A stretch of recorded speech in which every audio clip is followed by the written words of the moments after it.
ارشاد فرمایا الا انبئکم، کیا میں تمہیں خبر نہ دوں بے اکبر الکبائر، جو بڑے بڑے گناہ ہیں ان کی. وہ ہمہ تن گوش ہو گئے کہ جی حضور ارشاد کیجئے. تو آقا کریم نے جو پہلی بات ارشاد فرمائی الاشراک باللہ، اللہ کے ساتھ کسی کو شریک ٹھہرانا ہے. اس کی ذات میں، اس کی صفات میں، اس کے افعال میں کوئی شریک نہیں، وہ وحدہ لا شریک ہے. دوسری بات حضور نے جو ارشاد فرمائی وہ ہے وعقوق الوالدین، والدین کی نافرمانی. امام فخر الدین رازی نے تفسیر کبیر میں لکھا ہے کہ انسان کے وجود کا سبب حقیقی ذات باری تعالیٰ ہے اور سبب مجازی والدین ہیں. تو اس لیے گناہوں میں جو بڑے گناہ ہیں، اکبر الکبائر جو ہیں، ان میں سے دوسرا بڑا گناہ اللہ کے محبوب علیہ السلام نے عقوق الوالدین کو بیان فرمایا. تو والدین کے ساتھ حسن سلوک کرنے کی ہمیں تلقین کی گئی، اور یہ شریعت اسلامیہ کا ہم سے تقاضا ہے. اور ویسے بھی اولاد اگر طبعاً فطرتاً شکر گزار ہو تو وہ ہو ہی نہیں سکتا کہ وہ اپنے والدین کی نافرمانی کرے. اللہ کے محبوب علیہ السلام نے ایک موقع پہ ارشاد فرمایا کہ ملعون من سب اباہ، ملعون من سب اباہ، وہ شخص لعنتی ہے جو اپنے ماں باپ کو گالی دیتا ہے. تو کتنی سخت مذمت کی گئی اس شخص کی جو والدین کی نافرمانی کرتا ہے. ایک موقع پہ حضور علیہ السلام نے فرمایا رغم انف ثم رغم انف ثم رغم انف، 3 مرتبہ فرمایا. اس شخص کی ناک خاک آلود ہو، پھر اس کی ناک خاک آلود ہو، پھر تیسری مرتبہ فرمایا اس شخص کی ناک خاک آلود ہو. تو قیلا من یا رسول اللہ صلی اللہ علیہ وسلم، عرض کی یا رسول اللہ کس کی ناک خاک آلود ہو؟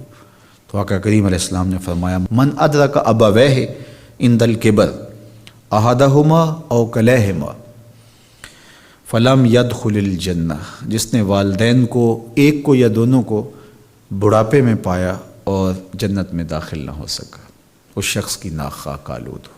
اور یہ تیسری بات ارشاد فرمانے سے قبل حضور نے تکیہ چھوڑ دیا تھا. حضور ٹیک لگائے تشریف فرما تھے، لیکن جب حضور یہ بات ارشاد فرمانے لگے فجلس وکان متکئا، تو حضور بیٹھ گئے اور حضور نے تکیہ چھوڑ دیا.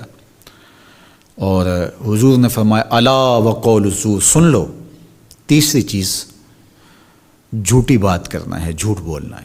تو یہ ہے اللہ کے محبوب علیہ الصلاۃ والسلام کا سخت تاکید کرنا جھوٹ سے اپنی امت کو بچانے کے لیے. اچھا، یہاں ایک بات رک کے یہ سمجھ لیں کہ جھوٹ بہت بری چیز ہے، لیکن شرک اس سے بڑا گناہ ہے. تو اس کی تاکید اتنی زیادہ کیوں کی؟ حضور نے ٹیک چھوڑ دی اور آقا کریم علیہ السلام بار بار ارشاد فرماتے رہے. تو اس کی وجہ یہ ہے کہ شرک کو بڑا گناہ سارے سمجھتے ہیں. اسی طرح ماں باپ کی نافرمانی ہر شخص سمجھتا ہے کہ یہ بہت بڑا گناہ ہے.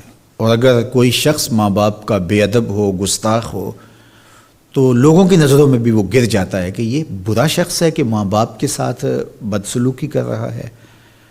تو یہ دو گناہ ایسے ہیں کہ جو لوگوں کو اچھی طرح معلوم ہے، لیکن عمومی طور پہ جھوٹ بعض معاشروں کے اندر یوں رچ بس جاتا ہے کہ اس کو عیب نہیں سمجھا جاتا. اس لیے حضور نے اس پر خاص تاکید کی اور ٹیک چھوڑ کے آگے بڑھے اور پھر بار بار ارشاد فرماتے رہے کہ اس کو چھوٹا نہ سمجھنا. جس طرح اکبر الکبائر میں شرک ہے، اکبر الکبائر میں عقوق الوالدین ہے، اسی طرح یہ بھی اکبر الکبائر میں شامل ہے کہ کوئی شخص جھوٹ بولے. تو جھوٹ بولنا یہ اللہ کی ناراضگی کا سبب اور ذریعہ ہے. تقریباً 200 قرآنی آیات جھوٹ کی مذمت اور جھوٹ سے بچنے کی تاکید اور ترغیب میں ہیں، اور سینکڑوں احادیث جھوٹ کی مذمت میں اور جھوٹ سے دامن کو بچانے کی تلقین پر مشتمل ہیں. تو اس لیے اللہ کی بارگاہ میں یہ دعا مانگیں کہ اللہ ہمیں جھوٹ کے مرض سے نجات دے.